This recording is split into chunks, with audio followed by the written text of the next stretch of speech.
Forex trading শব্দটা শুনলেই কেমন যেন একটু জটিল মনে হয়, তাই না? কিন্তু একদম চিন্তা করবেন না।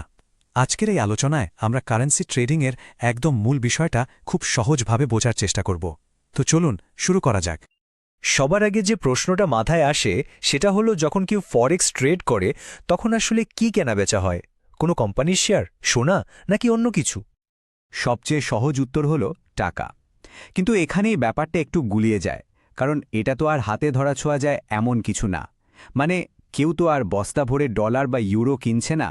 তাহলে বিষয়টা ঠিক কি? চলুন এটাই পরিষ্কার করে জেনে নিই। ফরেক্স ট্রেডিং বুঝতে হলে একটা দারুণ উপমা আছে। ভাবা যেতে পারে যে এটা অনেকটা কোনো একটা দেশের শেয়ার কেনার মতো। হ্যাঁ, একদম ঠিক শুনেছেন। কোনো দেশের কারেন্সি কেনা মানে একভাবে দেখতে গেলে সেই দেশের একটা অংশে বিনিয়োগ করা। এটাই কিন্তু ফরেক্সের একেবারে মূল ধারণা। ব্যাপারটাকে স্টক মার্কেটের সাথে তুলনা করলেই একদম পরিষ্কার হয়ে যাবে। স্টক মার্কেটে আমরা কি করি? একটা কোম্পানির শেয়ার কিনি, কারণ আমরা মনে করি কোম্পানিটা ভবিষ্যতে ভালো করবে। ফরেক্স মার্কেটেও ঠিক তাই। এখানে আমরা একটা দেশের কারেন্সি কিনি, কারণ আমরা বিশ্বাস করি যে ওই দেশের অর্থনীতি ভবিষ্যতে আরও শক্তিশালী হবে।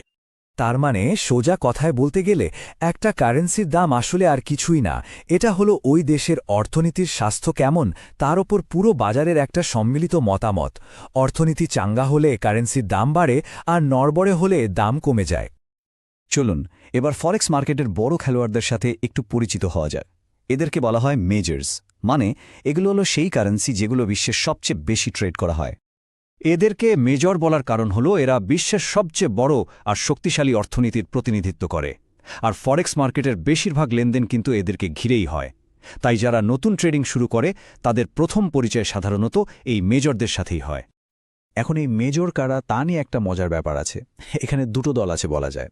এক দল যারা বেশ কট্টরপন্থী, তারা মনে করে মেজর কারেন্সি আসলে 5টি: US dollar, euro, Japanese yen, British pound আর সুইস ফ্র্যাঙ্ক।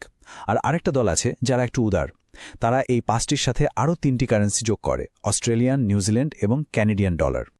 তো ব্যাপারটা সহজ রাখার জন্য আমরা এই দ্বিতীয় দলটির কথাই মেনে নেব এবং এই 8টি কারেন্সিকে মেজর হিসেবে ধরে আলোচনা করব।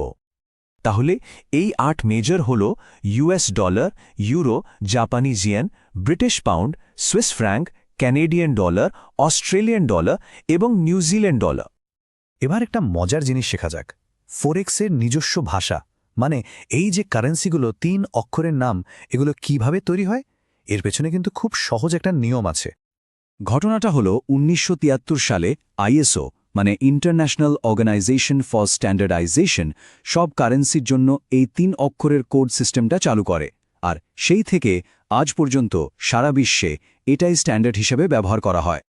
নিয়মটা খুবই সোজা। যে কোনো কোডের প্রথম দুটো অক্ষর হল দেশের নামের সংক্ষিপ্ত রূপ, আর শেষের অক্ষরটা হল কারেন্সির নামের প্রথম অক্ষর। যেমন ধরুন এনজিডি। এখানে এনজেড মানে হল নিউজিল্যান্ড, আর ডি মানে ডলার। কি একদম সহজ না? তো আমরা একদম শেষে চলে এসেছি। তাহলে পুরো আলোচনা থেকে আমরা কি শিখলাম? চলুন মূল বিষয়টা আরেকবার ঝালিয়ে নেওয়া যাক। এই কথাটাতেই পুরো বিষয়ের সারমর্ম লুকিয়ে আছে। একটা কারেন্সির বিনিময় হার হল অন্য অর্থনীতির তুলনায় সেই দেশের অর্থনীতির অবস্থার একটা প্রতিফলন। মানে যখন আমরা দুটো কারেন্সির দামের তুলনা করি, তখন আসলে আমরা দুটো দেশের অর্থনীতির শক্তি মাপছি। এখন যেহেতু মূল ব্যাপারটা বোঝা গেল, ভাবার বিষয় হল কোন দেশের অর্থনীতির উপর আস্থা রাখা যায়। আর এই প্রশ্নটা দিয়েই কিন্তু ফরেক্সের আসল দুনিয়ায় প্রবেশ করতে হয়।